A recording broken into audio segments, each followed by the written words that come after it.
RFI, la voix de l'Amérique.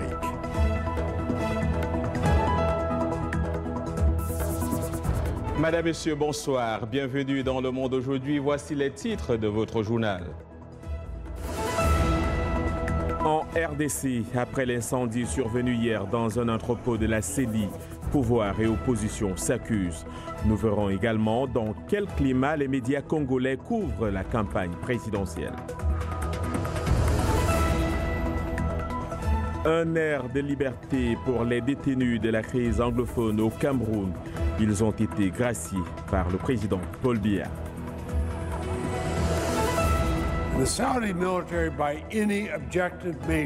Ici, aux États-Unis, le Sénat hausse le ton face à l'Arabie saoudite. Il a adopté à une majorité de 56 à 41 deux résolutions importantes.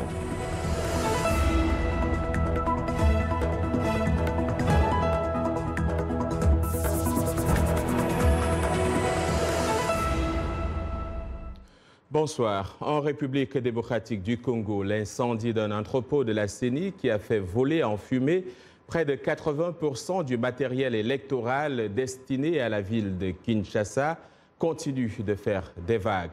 Ce vendredi, lors d'un point de presse, Lambert Mende, porte-parole du gouvernement congolais et du candidat de la majorité, a accusé le candidat d'opposition Martin Fayoulou d'appeler au chaos et de préparer une crise post-électorale. Je vous propose un extrait de son allocution. Il est possible qu'il s'agisse d'un accident, mais la police scientifique est convaincue, selon les premières indications qu'elle a relevées sur terrain, que ce soit un incendie qui a été allumé par une main criminelle. Le gouvernement de la République a pris toutes les dispositions qui s'imposent pour élever le niveau de sécurité dans et autour des installations de la Commission électorale nationale indépendante. De son côté, la haut-commissaire de l'ONU aux droits de l'homme a dénoncé les violences commises à l'égard des candidats de l'opposition aux prochaines élections dans le pays et a appelé les autorités à faire respecter le droit à la liberté d'expression. Je suis très inquiète au sujet d'informations faisant état d'un usage excessif de la force, y compris de balles réelles par les forces de sécurité contre les réunions de l'opposition, a dit Michelle Bachelet dans un communiqué.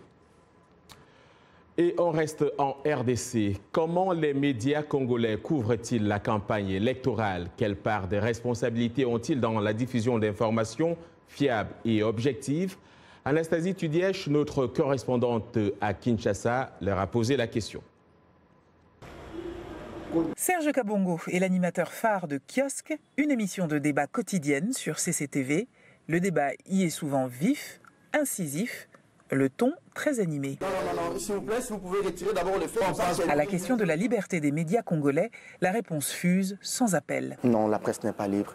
Il y a une sorte de l'autocensure. Si aujourd'hui nous disons des choses, c'est parce que nous disons des choses qui concernent parfois des messieurs qui n'ont pas assez de pouvoir pour mettre la main sur les journalistes. Chez Top Congo, première radio d'information du pays, le propos est plus nuancé.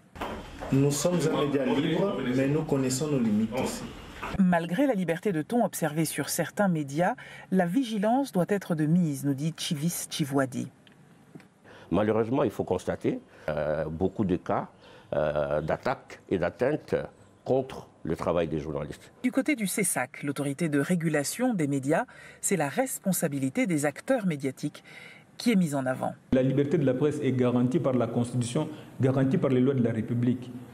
Mais cette liberté doit s'accompagner de la responsabilité. Une autocritique à laquelle chacun se prête volontiers. Les grands médias, radio, télévision et presse écrite, la plupart se mettent sous la coupe des partis politiques, les plus payants en fait, avec comme risque de corruption et de manipulation pour ces médias-là. Derrière le débat difficilement conciliable donc de la liberté des médias en République démocratique du Congo se cache une véritable préoccupation. J'ai de l'espoir, mais je crains pour mon pays. Je crains pour mon pays. Une inquiétude que partagent nombre de Congolais. Anastasie Tudièche. Au Cameroun, les 289 personnes détenues pour des faits liés à la crise anglophone qui ont été graciées par le président Paul Biya devaient être libérées ce vendredi. Le ministre camerounais de la Défense, Joseph Betty Assomo, a précisé dans son communiqué que cette mesure concerne uniquement les personnes dont l'examen approfondi des dossiers devant les juridictions militaires et les dossiers d'enquête en cours ont fait ressortir des charges d'une amplitude de gravité relative. En clair, et selon le ministre de la Défense, la clémence présidentielle ne concerne donc pas les criminels, les assassins et autres dangereux terroristes. Pour approfondir sur cette actualité, nous avons au téléphone depuis donc le Cameroun le docteur Hilaire Kamga, porte-parole de la plateforme pour la démocratie. Docteur Kamga, bonsoir. Docteur Kamga, bonsoir. Il me semble pourtant que nous avons le docteur Kamga au téléphone. Docteur Kamga, bonsoir. Voilà, on va certainement y revenir dans nos prochaines éditions. On va aller au Soudan, une situation préoccupante donc au Soudan du Sud où 15 000 enfants ont été séparés de leur famille dans le chaos de la guerre qui frappe le pays. C'est ce que révèle le Fonds des Nations Unies pour l'enfance. Un accord avait pourtant été signé entre le gouvernement et les troupes rebelles en septembre dernier. On estime à 1,2 million le nombre d'enfants souffrant de malnutrition dans le pays. En outre, quelques 2,2 millions d'enfants ne reçoivent pas d'éducation, ce qui donne au Soudan du Sud la plus grande proportion d'enfants non scolarisés au monde.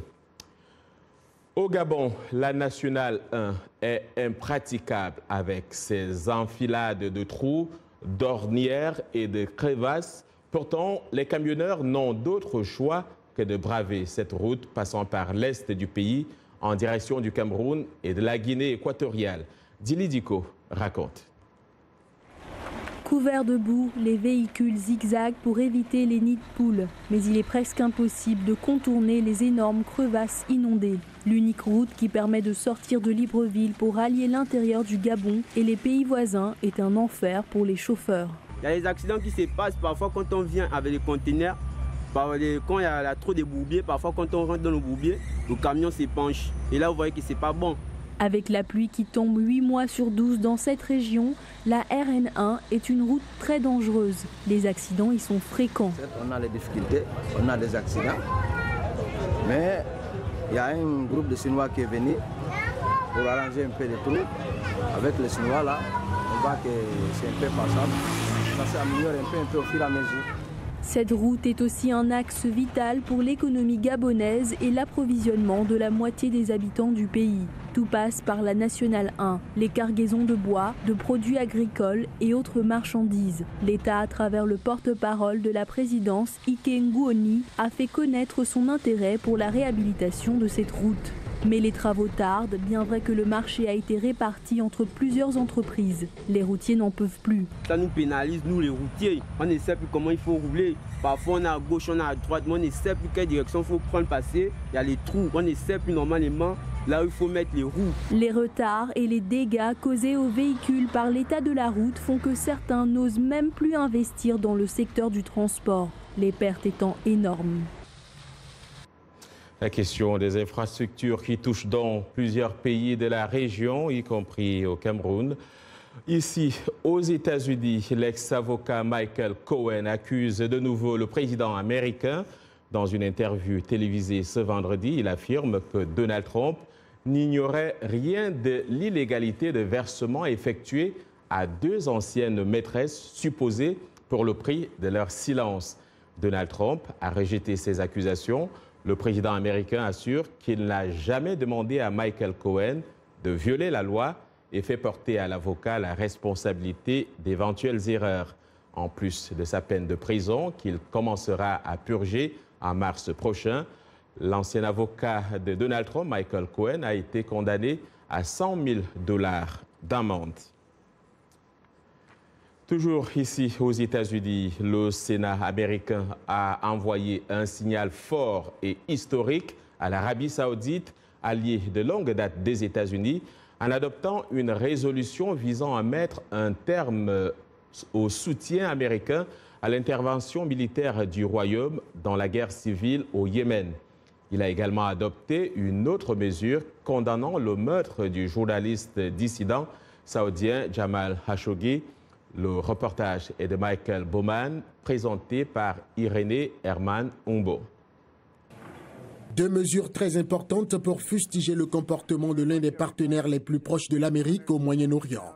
Le Sénat a manifesté son dégoût sur la mort et la souffrance au Yémen, ainsi que sur l'assassinat du journaliste Jamal Khashoggi. Si vous connaissez bien le prince, vous savez qu'il est impossible que 17 personnes proches de lui prennent l'avion, s'envolent vers un pays tiers, découpent quelqu'un dans un consulat, disposent du corps et retournent sans qu'il n'en soit informé. L'administration Trump a envoyé des signaux contradictoires quant à la responsabilité du meurtre de Khashoggi que Riyad a imputé à des agents malhonnêtes. La Maison-Blanche a également vivement plaidé contre une rupture de la coopération militaire entre Washington et Riyad, notamment au Yémen, un message repris par certains sénateurs. C'est une guerre civile très avilissante. Et la dernière chose à prétendre est de dire que notre désengagement protège les civils. Ce n'est pas vrai. Le Sénat a agi alors que des progrès étaient annoncés des pourparlers de paix yéménites parrainés par les États-Unis en Suède, suscitant l'espoir qu'une aide humanitaire pourrait atteindre le pays. Pendant ce temps, le Congrès lance un message fort à l'endroit de l'Arabie saoudite. Dites au monde entier que les États-Unis ne continueront pas à faire partie de la pire catastrophe humanitaire au vu et au su de tout le monde. La résolution sur le Yémen réaffirme le pouvoir du Congrès à déterminer le moment où l'Amérique doit s'engager dans la guerre. Il s'agira probablement d'un geste en grande partie symbolique à court terme. L'envoyé spécial de l'ONU pour le Yémen, Martin Griffiths, a réclamé ce vendredi au Conseil de sécurité la création formelle au plus vite d'un régime de surveillance au Yémen pour contrôler l'accord survenu la veille sur le port de Hodeïda, porte d'entrée de l'aide humanitaire dans le pays. L'ONU a obtenu hier une trêve dans plusieurs régions dévastées du Yémen, pays au bord de la famine, à l'issue de consultations de paix en Suède qui ont permis un compromis âprement négocié. Au terme de l'accord, un cessez-le-feu immédiat doit être en vigueur à Hodeïda. Le retrait des combattants devrait lui intervenir dans les prochains jours. Autre actualité, un adolescent palestinien a été tué vendredi par des tirs israéliens lors de heurts en Cisjordanie occupée. C'est ce qu'indique le ministère palestinien de la Santé. Mahmoud Nakla, 17 ans, a été atteint par une balle dans le ventre lors de heurts près du camp de réfugiés de Jalazoun, non loin de Ramallah, a dit le ministre dans un communiqué. Interrogé sur les circonstances de sa mort, l'armée israélienne n'a pas fourni d'informations dans l'immédiat. Les mouvements palestiniens, dont les islamistes du Hamas, avaient appelé à une journée de manifestation contre Israël. Et puis, vous regardez Le Monde aujourd'hui en direct de Washington sur VOA Afrique.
Le Monde aujourd'hui sur VOA Afrique, les titres de cette seconde partie de votre journal.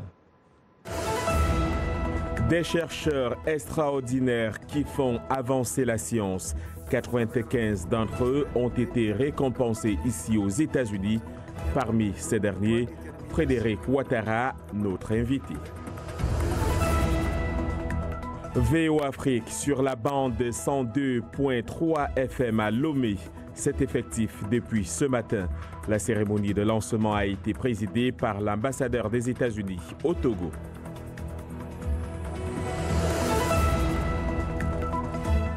En sport, un deuxième nom sur la liste des candidats à l'organisation de la CAN 2019. Après l'Égypte, l'Afrique du Sud s'est dit prête, elle aussi.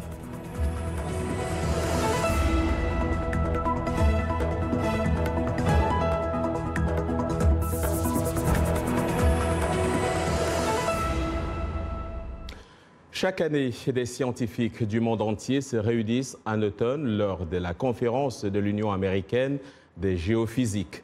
Une occasion d'échanger des connaissances, de partager des découvertes, de rencontrer d'éminents professeurs et penseurs et d'en apprendre davantage sur la recherche innovante. À cette occasion, l'Union a reconnu les réalisations extraordinaires de 95 personnes dont les contributions grâce à la collaboration aux recherches novatrices et au mentorat des futures générations de scientifiques ont considérablement changé la science. Plus de détails avec Arzuma Compaoré. Qu'il s'agisse des profondeurs des océans ou de l'atmosphère terrestre, ou mieux encore de l'immensité de l'espace, les 95 lauréats, médaillés et récipiendaires de prix et membres ont chacun accepté leur distinction au cours d'une cérémonie qui a eu lieu au cœur de la capitale américaine. Parmi ces héros de la science mondiale, 3 Africains ont gravi la tribune d'honneur. L'Éthiopien-américain Ndawoki Yizengao, médaille Johan Simpson pour scientifique à mi-carrière, le Nigérien Azigbobor Phillips, prix africain d'excellence dans la recherche des sciences terrestres, et le Burkinabé Frédéric Ouattara, prix africain d'excellence dans la recherche des sciences de l'espace. Ce dernier est le vice-président de l'université Norbert Zongo de Koudougou, chargé des enseignements et des innovations pédagogiques. Entre 85 et 1000 km, il y a ce qu'on appelle l'ionosphère et puis la magnétosphère qui sont perturbés par les actions du soleil en fait. Et donc on veut de savoir quels sont les impacts du soleil sur ces deux couches-là et surtout pour savoir si on peut regarder l'évolution du changement climatique à travers l'ionosphère. On a un pays à 80-90% des cultivateurs. Il importe pour nous pouvoir déterminer si oui ou non il y a une bonne pluviométrie demain pour mieux satisfaire ce qu'on appelle chez nous bien manger en général. L'ambassadeur du Burkina Faso aux États-Unis, présent à la cérémonie, a exprimé ses félicitations à l'endroit de son compatriote pour cette récompense. Voir qu'un compatriote se retrouve dans le gratin mondial au niveau de cette science-là, et puis lui c'est dans l'espace, un univers difficile à atteindre, je crois qu'il n'y a pas meilleure satisfaction de se retrouver à cause de lui. On est fiers et ça fait penser aux efforts qui restent encore à faire dans notre pays pour que la science, celle qui essaie d'administrer le monde de demain, ait une position beaucoup plus importante. Je pense qu'il y a un effort, il y a des choix à faire. Cette reconnaissance de la communauté scientifique internationale est donc une nouvelle preuve de la contribution de l'Afrique, mais aussi un appel à l'endroit des générations futures. Nous sommes deux, l'autre est en bas atmosphère, c'est-à-dire l'océan et la terre. Moi, je suis dans l'espace en fait. Ça fait les deux personnes pour combler en fait le vide du continent africain. Il importe que l'Afrique se mette au diapason de la science. L'Union américaine de géophysique, une organisation forte de 60 000 membres et dont la mission est de promouvoir la découverte dans le domaine des sciences de la Terre et de l'espace au profit de l'humanité, se prépare déjà à commémorer un siècle de découvertes et d'innovation tout au long de l'année prochaine. Et nous avons le plaisir d'accueillir sur ce plateau le professeur Frédéric Ouattara. Vous êtes l'un des lauréats donc, de l'édition 2018 de l'Union américaine des géophysiques. Professeur, bonsoir et bienvenue. Bonsoir. Qu'est-ce que cela vous fait d'être lauréat, je le disais tantôt, du prix Afrique pour l'excellence de la recherche en sciences spatiales? Je peux dire seulement que c'est une reconnaissance qui témoigne de l'effort fourni par de tout l'ensemble de l'équipe du laboratoire qui est en charge de l'héliophysique au Burkina Faso et surtout de l'accompagnement, de la collaboration des autres collègues de par le monde. Alors, sans être très technique, est-ce que vous pouvez nous dire en quoi ont consisté vos recherches et en quoi est-ce qu'elles peuvent aider l'Africain lambda qui nous regarde? Vous êtes sans ignorer que le soleil, c'est le moteur de tout ce qui perturbe notre environnement. Et nous, étant au Burkina Faso, nous sommes un pays sahélien. Dans ce pays-là, il importe que nous sachions comment prévenir la famine, comment lutter contre, prévenir au mieux les changements climatiques. Et donc nous, dans notre laboratoire, nous travaillons sur la couche ionisée qu'on appelle l'ionosphère, dont la variabilité permettra en fait de regarder si oui ou non il y a l'impact du changement climatique et comment aider au mieux les agriculteurs du Burkina Faso. Alors, il reste que des chercheurs comme vous ne sont pas nombreux. Qu'est-ce qu'il faudra faire pour encourager les jeunes à s'intéresser à la science en général et puis à l'espace en particulier? Il faut d'abord que nous formions ceux qui sont déjà au niveau du cycle master et doctorat. Et donc, dans ce sens-là, nous avons des étudiants qui sont des doctorants au Burkina Faso. Avec la collaboration, comme l'atmosphère, la haute atmosphère est une zone qui est très très vaste, il importe qu'il y ait une synergie d'action de toutes les compétences en fait, du monde entier. Et c'est pourquoi on collabore avec le niveau sous-régional, avec les Ivoiriens, les Béninois, les Nigériens, et aussi avec les Américains, les Français. Et pour la jeune génération, ce qui est décevant, c'est qu'il y a un constat, il ressort que de plus en plus, les jeunes n'aiment pas la science. Donc c'est à nous de faire en sorte qu'ils puissent s'y intéresser. Il faut que la science aille vers les jeunes. Et il est important de faire des portes ouvertes pour montrer ce que nous faisons, quel est l'apport de la science au commun des quotidiens des jeunes. À la science. Alors que les jeunes s'intéressent à la science, espérons que le message est passé. Professeur Frédéric Ouattara, je vous remercie d'être venu. Je rappelle que vous êtes donc le lauréat du prix Afrique pour l'excellence de la recherche en sciences spatiales.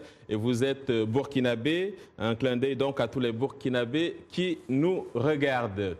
Et nous ne quittons pas totalement, nous ne séparons pas totalement des Burkinabés. Un qui est champion dans son domaine, c'est Yacouba Ouedraogo qui nous a rejoint. Et Yacouba, on reparle de la CAN 2019. Bonsoir. Bonsoir John et bonsoir à vous, amis sportifs. John, effectivement, l'Égypte ne sera pas seule.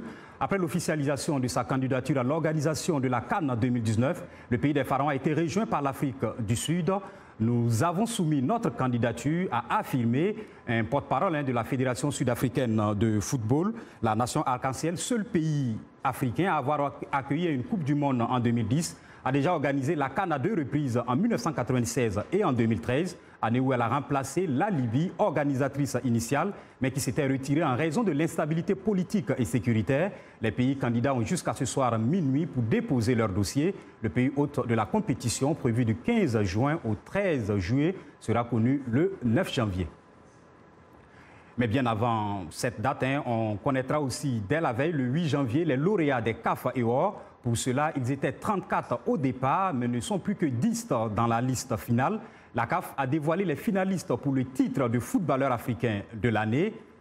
Justement, et donc dans cette liste, on retrouve sans surprise les deux grands favoris, l'Égyptien Mohamed Salah, candidat à sa propre succession, et le Sénégalais Sadio Mané, respectivement 6e et 22e du dernier Ballon d'Or, le Gabonais d'Arsenal Pierre-Emerick Aubameyang et l'Algérien de Manchester City Riyad Mahrez sont aussi dans la course.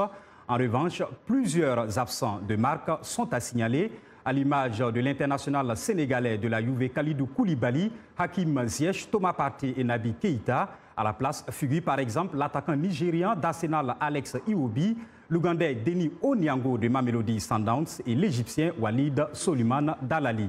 3 finalistes en course aussi pour le titre de meilleur entraîneur de l'année. Et là, Hervé Renard, sélectionneur du Maroc, Ali Cissé du Sénégal et Mouine Chabani sont en lice.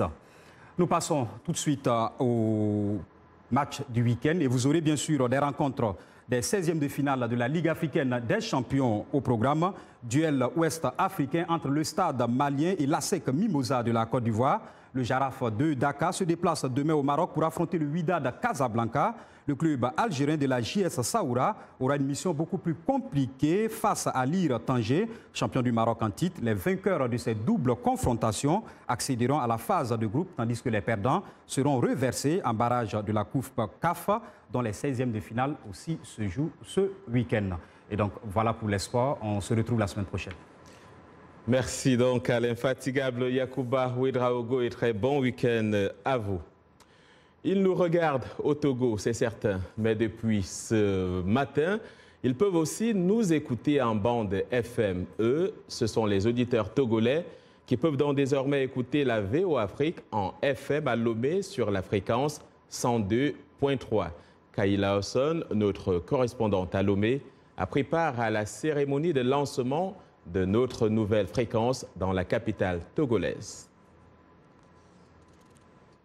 102.3, c'est la fréquence sur laquelle les auditeurs pourront désormais savourer les émissions de cette radio basée à Washington. La Voix de l'Amérique, c'est l'une des sources les plus fiables du monde.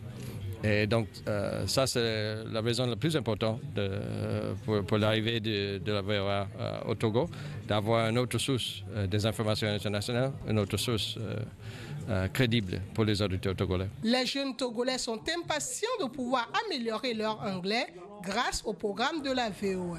Actuellement, il y a beaucoup d'étudiants qui sont là en train d'apprendre la langue anglaise. Donc déjà, c'est un atout. Ce que nous attendons de la VOA, c'est d'avoir de bonnes émissions en anglais pour que ça nous aide. Cette cérémonie a plongé certains Togolais dans des souvenirs. La Voix de l'Amérique est une radio qui a versé notre enfance pour nous qui sommes nés au début des années 60. En notre écoute, nous avons appris beaucoup de choses à travers la Voix de l'Amérique. Nous avons eu nos premiers contacts avec le monde extérieur à travers la Voix de l'Amérique. La Voix de l'Amérique émet donc sur la fréquence 102.3 à Lomé, 24 heures sur 24 et 7 jours sur 7, avec des programmes aussi bien en anglais qu'en français. Kyle Lawson pour VOA Afrique, Lomé. Très bonne écoute donc à vous depuis Lomé. Si vous faites partie des 700 personnes qui se sont déjà enregistrées pour un voyage touristique dans l'espace, vous y serez peut-être bientôt. En tout cas, un avion fusée Virgin Galactic a atteint l'espace hier et est retourné sur Terre sans encombre. Il a atterri dans le désert de Californie, couronnant des années d'essai. Il s'agit du premier vol commercial américain qui effectue une telle prouesse depuis 2011. Ce vol d'essai réussi annonce une nouvelle ère de voyage spatiaux civil qui pourrait débuter dès 2019. Et c'est la fin de ce journal. Merci de l'avoir suivi. Merci à toute l'équipe qui l'a préparé. Retrouvez Jacques Aristide dès lundi. Demain est un autre jour. D'ici là, excellent week-end à toutes et à tous.